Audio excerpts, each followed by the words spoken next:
So I'd like to thank everybody for coming out. I can say that we at the Web3 Foundation, we're so inspired by just how much interest and excitement there is around Polkadot here in China. Our commitment going forward is that this is going to be a really focused market for us. We're going to deploy a lot of capital and a lot of time and human resources into being just a collaborative partner in this market. And so we'll walk through ways to get involved.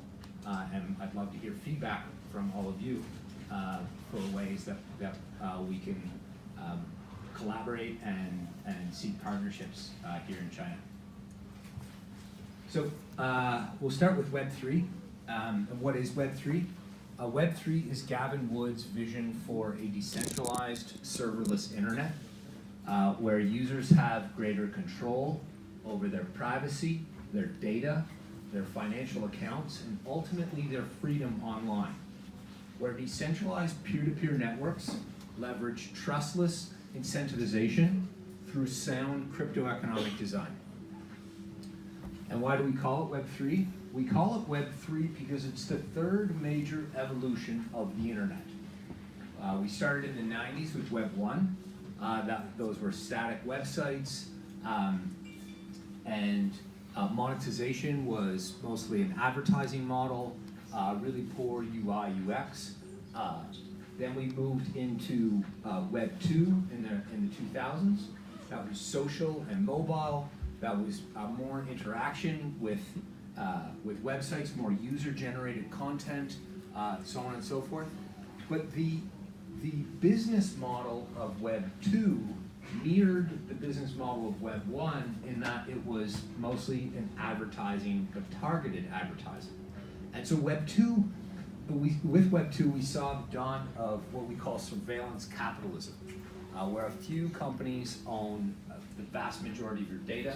They analyze that data to sell you ads, or sell you products through ads. And this has led to a massive consolidation of power and wealth online, where again, only a few people and a few companies control the vast majority of power and wealth.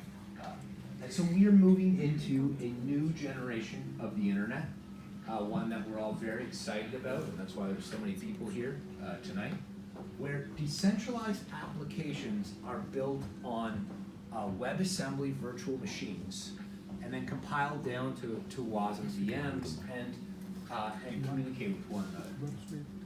Where monetization is built directly in at the protocol layer. And we find this to be a much more interesting monetization scheme overall.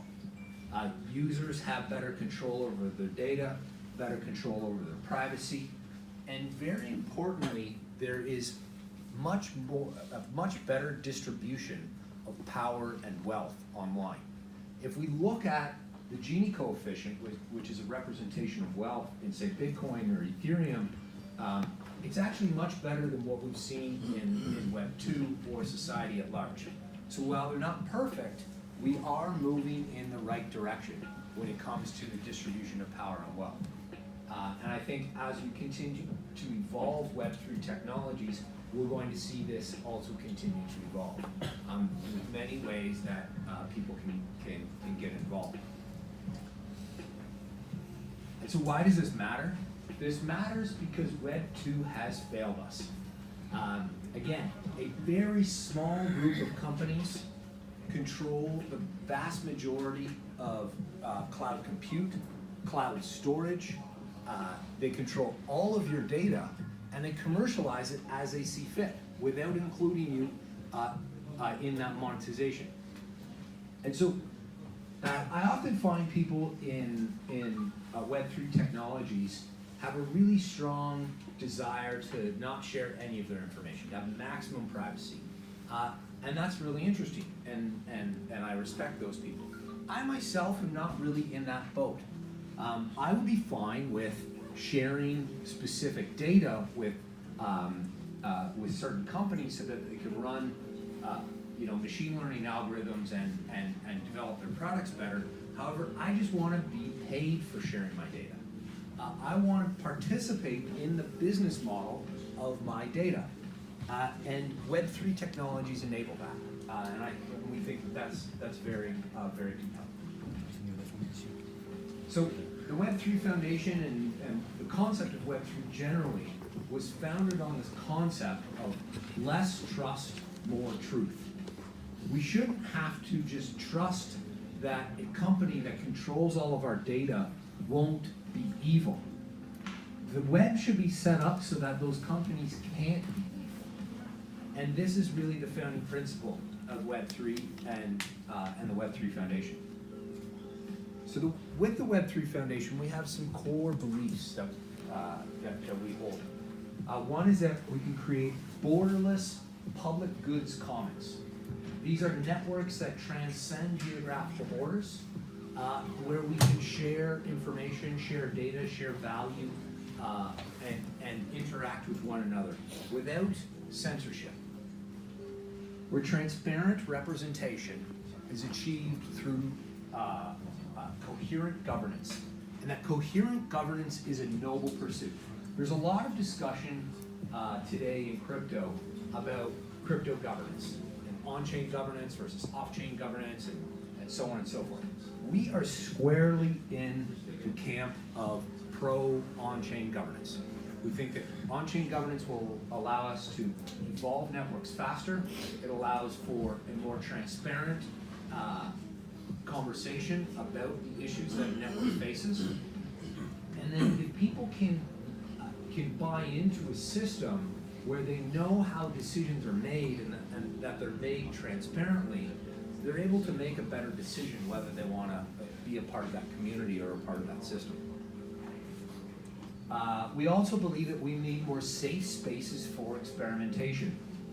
For better or for worse, because markets are leading indicators, the value of certain crypto networks has outstripped where the technology has gone.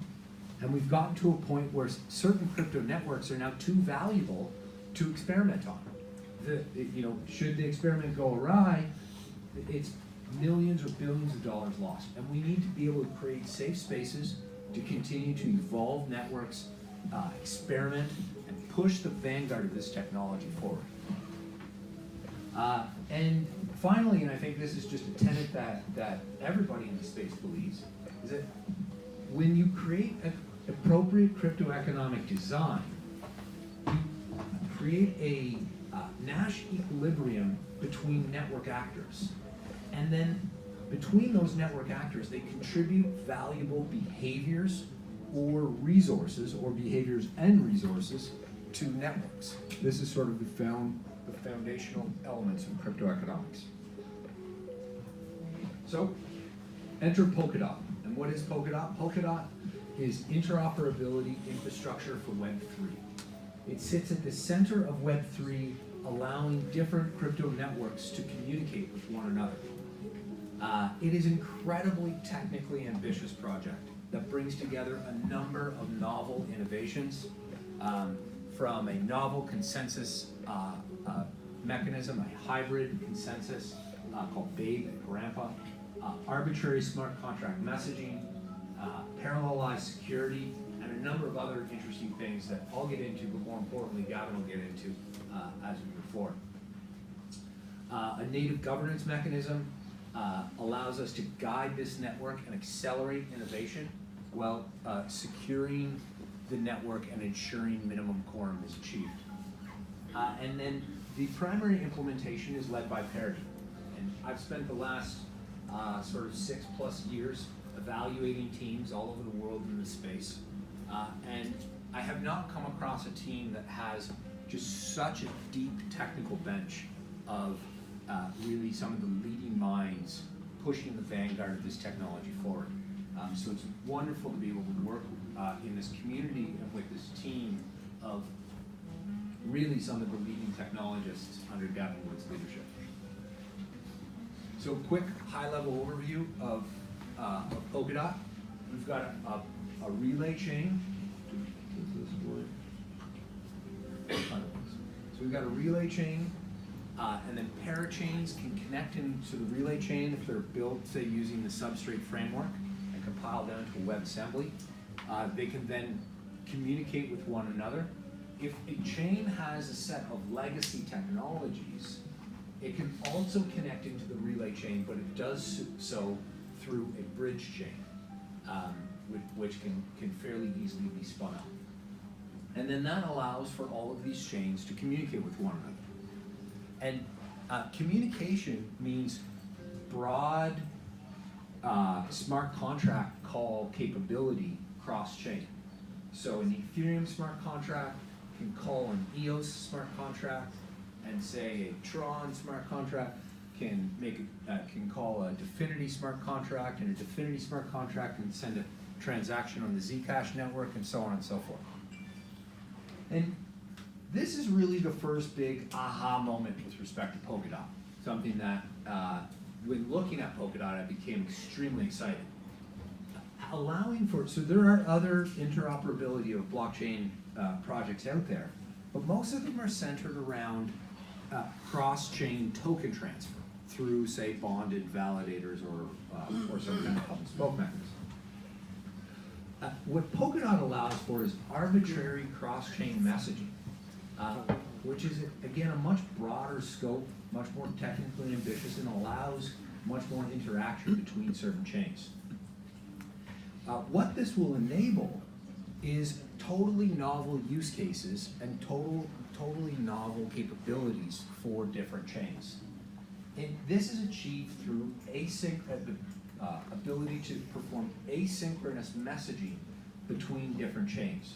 So if you have a DAG, which is a lightning fast transaction throughput, say like Ava, it can communicate with, say, Ethereum, which is a slower today proof of work chain, and the fast chain like Ava can't front run the slower chain, and the slower chain can't revert the faster chain. So it allows for, it has the flexibility to allow for different chains with different consensus mechanisms to communicate with one another. And it's the only interoperability project on the planet that allows for this.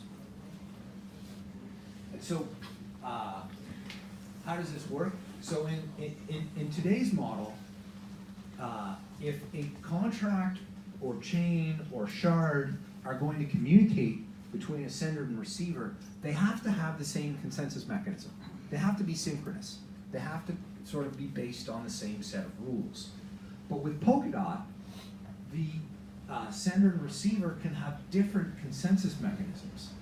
And the way that we achieve this is through, again, the hybrid consensus Babe and Grandpa, where Babe propagates blocks very, very quickly, but then Grandpa only finalizes those blocks when both chains are sort of ready to finalize a given block. And so you've got this two-step block production and finalization, which allows for this asynchronous messaging.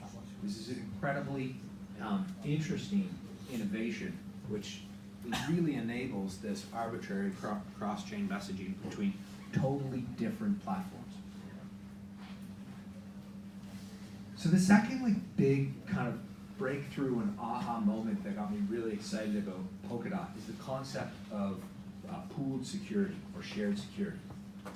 And so because of that relay chain where messaging is sort of routed through, instead of separating security or having this hub and spoke model where you have what I call economic scalability constraints, and you can only send a certain limited amount of value from one spoke to another, because you're sending it through the relay chain, you're only limited by the economic scalability of that relay chain, which will be very significant. This allows for chains, for parachains, to offload their security to the relay chain and share it among other chains. And so this becomes really important because as we move into a multi-chain universe, and I think everybody here should be aligned that we're moving into a multi-chain universe maximalism is a ridiculous concept, and there will be many chains with many use cases that will inevitably interact with one another. And so, as we have many different chains and we move into a more competitive era of our industry, you're not necessarily going to be able to incentivize and bootstrap your own set of miners or validators and be competitive with other chains. You're going to need to share resources, dropping transaction fees, and dropping the cost of security. And pooled security allows you to do this. And so I've done some back-of-the-napkin calculations on this. And today, to secure a layer 1 chain costs somewhere in the millions. It's paid for with inflation to miners or validators, right? Costs somewhere in the millions, or in the case of Ethereum, hundreds of millions a year, or in the case of Bitcoin, billions a year. And with Polkadot, using shared security, we're able to bring that down by massive orders of magnitude. And so based on some calculations, we've arrived at hundreds of thousands of dollars per year to secure your chain, rather than millions or hundreds of millions of dollars a year to secure your chain. This is a huge step forward, right? And again, critical as we move forward to a more competitive era in our industry. It's really not going to be possible to continue to spend money and incentivize miners to bootstrap your chain. So the third really interesting thing, and this was a trend that I've been seeing as an investor in the space for a little more than a year now. I'd say almost 2 years, starting very soon, where we had this generation, this era, where we thought that the consensus mechanism would be set, and you'd have one single consensus mechanism, and then we would layer other layers on top of that to abstract away the design inefficiencies of that consensus mechanism, but the whole world would use just that one consensus mechanism, and these layers would do away with the inefficiencies. And then somewhere between layer 2 and layer 4, there would be an app layer, and the apps would bring the users. And the reality is, it didn't play out like that. The app users didn't come because using a crypto app was greater friction than using the whatever their alternative was. And so what we're seeing is this paradigm shift in the industry, where the best teams want to design their own chain from the ground up for their users and their specific use case. They can't be subordinate to some design decision that wasn't made for their application. So, for example, if I want to create a light client app for high-frequency trading, it's totally impossible for me to do that, say, on like a proof-of-work chain or even proof-of-stake chains today. I would probably use, again, something like a DAG, like Ava, and that would allow me to have lightning-fast transaction throughput. And then I would make the design decisions in the rest of my chain exactly based on what my users want. And I can make my own application-specific chain, control that user experience so that when the user uses it, it's seamless and it works. And it doesn't feel like this friction-filled, difficult experience that that doesn't attract the mainstream user. To attract mainstream users, we need to have frictionless experience for those users. And this paradigm shift is something that is key. This paradigm shift is something that is key in order to achieve the next sort of set of goals for our industry, which is attracting that mainstream audience.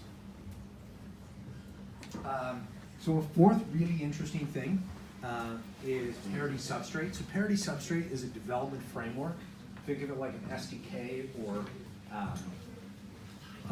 toolkit to spin up smart contracts really easily and deploy them, or together with another tool that we call Cumulus, deploy smart contracts as parachains on top of Polkadot.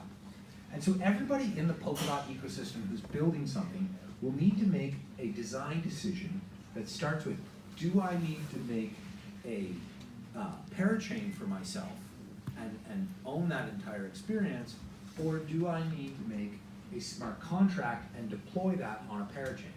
And there's a set of trade-offs that are inherent with each one, and each developer will need to go through that for their specific use case, given their users. And I won't get into those, but I think maybe Gavin will touch on this a little bit further. So what do you get with Substrate? I'm not going to run through everything here, but some interesting things to highlight. You get light client, native out of the box. So think of Substrate like a blockchain in a box, right? And Gavin did a really interesting demo at last year's Web3 Summit, where he took a MacBook out of shrink wrap, spun up a blockchain, and deployed an application on top of that blockchain in about 15 minutes. This is something that took years of a team that would fill this room to develop, and now can be done in a matter of minutes with Substrate. And so some other interesting things in this sort of blockchain in a box, where you can plug and play your own consensus mechanism and your own security model. Native light clients is an important step forward. For one, I've been in the space since 2012. I would have thought that we'd have light clients solved by now, and that light clients would have proliferated by now. Haven't seen it. We're going to see it with Substrate and with Polkadot, and I think that's really compelling. So you could, run a full node off of, say, your laptop or your cell phone. We talked about that finality gadget with chain synchronization, secure networking. So the networking component of Polkadot is a really important one, to be able to have that fast communication cross-chain. And obviously, that connectivity, that liveness, both liveness and security cross-chain is achieved through Substrate. So the last sort of fifth big aha moment for me with Polkadot is something of particular interest. An area in the space that is very popular right now. I don't know if popular is the right word, but it's certainly a point of heated debate right now. That's crypto governance. That's governance, whether it's on-chain and off-chain, and how it should be designed, and so on and so forth. And some important elements of Polkadot's governance model. You have referendums, so you have votes on measures. There is a council that is subject to rotating approval voting. And I'm going to get into all these points in a minute. There are some really interesting novel security mechanisms like adaptive quorum biasing and time lock voting and delayed enactment. And then something very, very exciting about Polkadot is the treasury DAO, where a part of the block reward will go into a DAO, and then token holders will vote on the distribution of that block reward, of those rewards. And so the block reward isn't just designed to go to transaction validators. It's designed to incentivize all of the valuable components of this community. And that means app developers and protocol layer developers and community managers and people getting involved and doing different types of work. And you'll be able to be paid directly by the protocol, directly by this treasury DAO for contribution to the community. And we think this is incredibly exciting. So quickly, the Polkadot governance model. So there's a council, again, subject to rotating approval voting. The council can table measures for voting. The token holders have sort of an ultimate backstop say in what gets passed and doesn't. So they vote on tabled motions. And then any dot holder can propose a motion, or they can sponsor a motion and sort of get it upvoted to have it be tabled and voted on more quickly. But whether the council proposes a motion unanimously or proposes it by majority vote will change what is required from the quorum of DOT holders. So enter adaptive quorum biasing. Gavin will be remembered for many important innovations in this space, but I am quietly optimistic that this is actually one of the more fantastic ones. And this is a way to essentially achieve quorum independent of the turnout for voting. So if there's something that we've seen, if we step back and we take an observation of what we've seen in crypto governance up to date, we've seen very low turnout. So if we look at one of the early crypto governance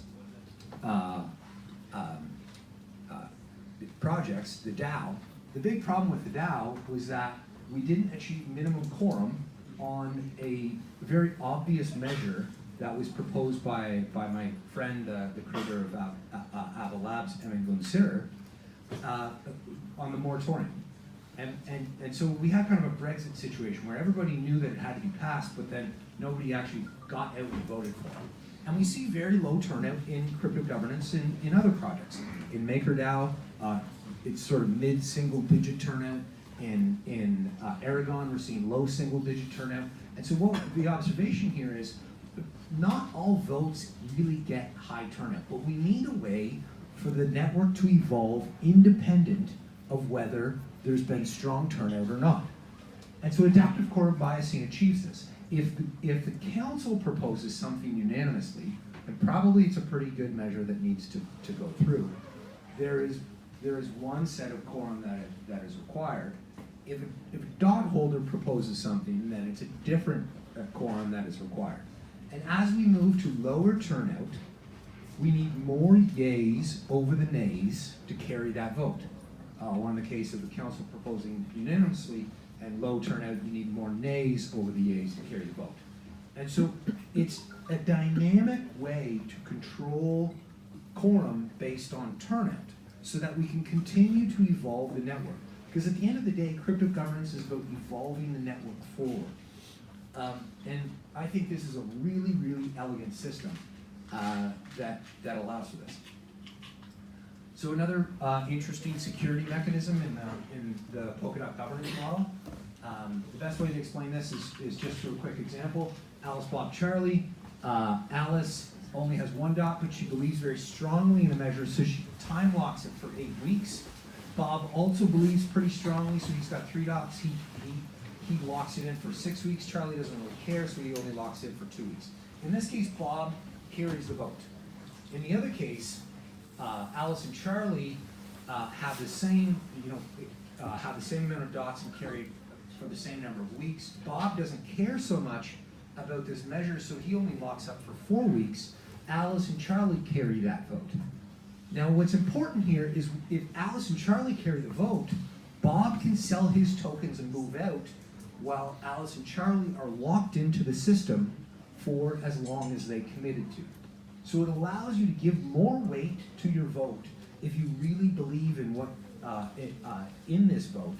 However, you're then locked into the system as a result, and the ones who lose the vote can move on. Another very interesting thing that I am personally really excited about is the roadmap. So today we're in POC 4. We strongly encourage you to get involved, run a node, participate in some of the test nets. Moving into the summer, we'll move into code audits, and then hopefully, if all things go well, releasing mainnet near the end of the year.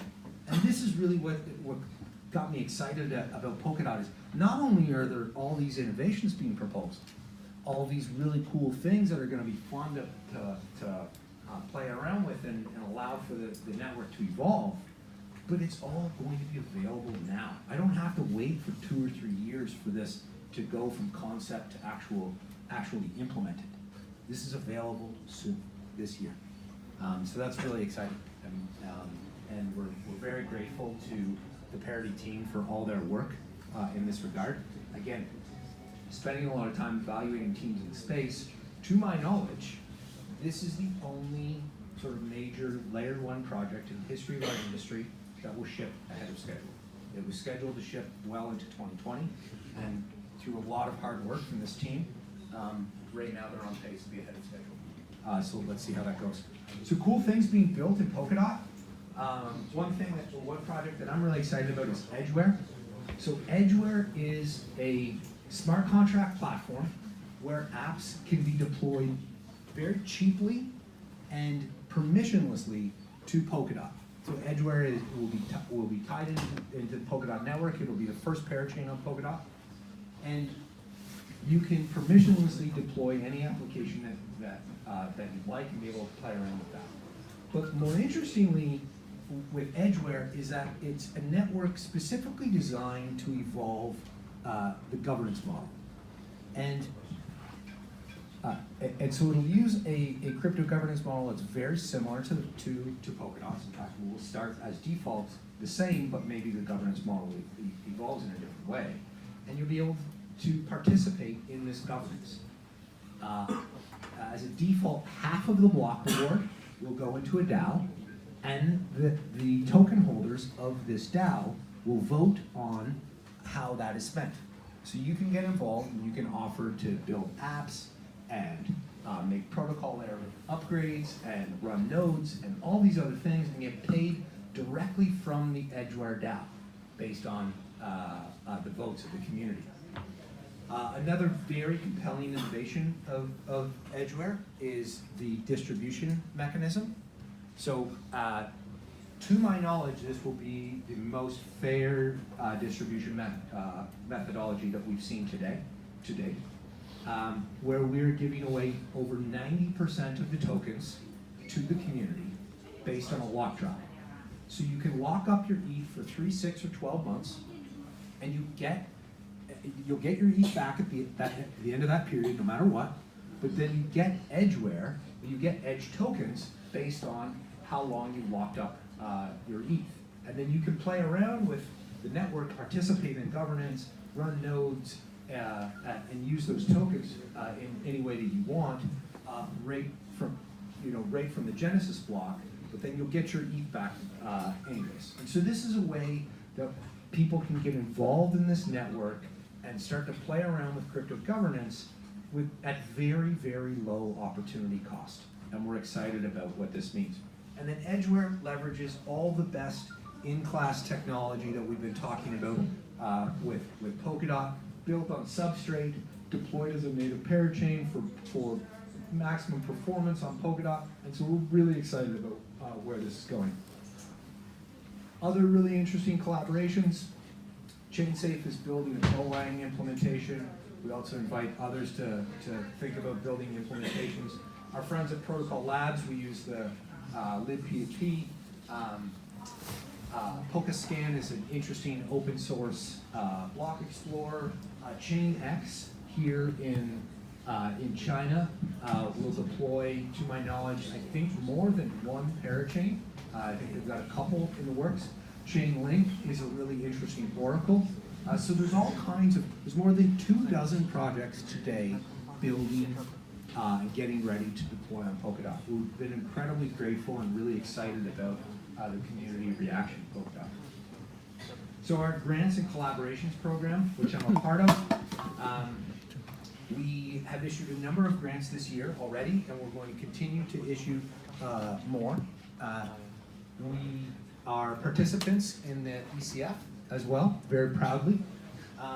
We're going to be expanding our grants scope over the course of this year, so I recommend for you to search for our grants page on GitHub or grants.web3.foundation, and you can apply for a grant.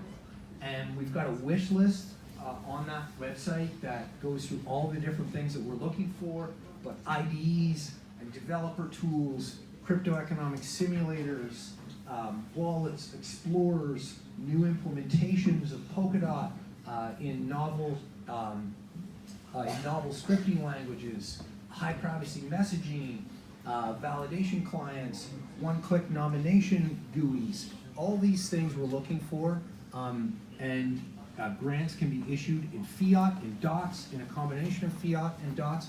So we strongly encourage you to reach out, get involved, make an application for a grant, build something cool, and there's all kinds of opportunities to be a part of this ecosystem. And it's all remunerated, because at the end of the day, rule number one of crypto economics is people respond to financial incentives. We've got an amazing global community, including here in China. Again, we're so grateful and so excited by just the interest and turnout of all of you and people all across China that we've been meeting this week. I will make an announcement tonight, so you're the first to know that the second iteration of the Web3 Summit will happen in Berlin at the Funk House, August 19th to the 21st. This really was last year's premier crypto event. It brings together some of the leading minds of Web3, of privacy, of security, and obviously of crypto. And it's a really cool vibe that transcends the idea of a blockchain conference. It goes way beyond that. And so we strongly encourage you to come and participate. If you go to one crypto conference this year, this is really one. And for the next 2 weeks, starting as of, I think, a couple of hours ago, we have discounted pricing for tickets. They're only $199 for developer tickets. So if you're a developer and you can demonstrate that you are, you get a really great price on this amazing event. This is a fantastic deal. So come and join us. We're hiring. We're looking for more partnerships and collaborations. We're certainly looking for more collaborations here in China for building community and building more applications and new projects specifically for this region, because again, this market's going to be so important for us going forward. We're such believers in everything that's happening here, and again, humbled and excited by the interest in this market. So thank you again for coming out, and thank you again for your interest in Polkadot.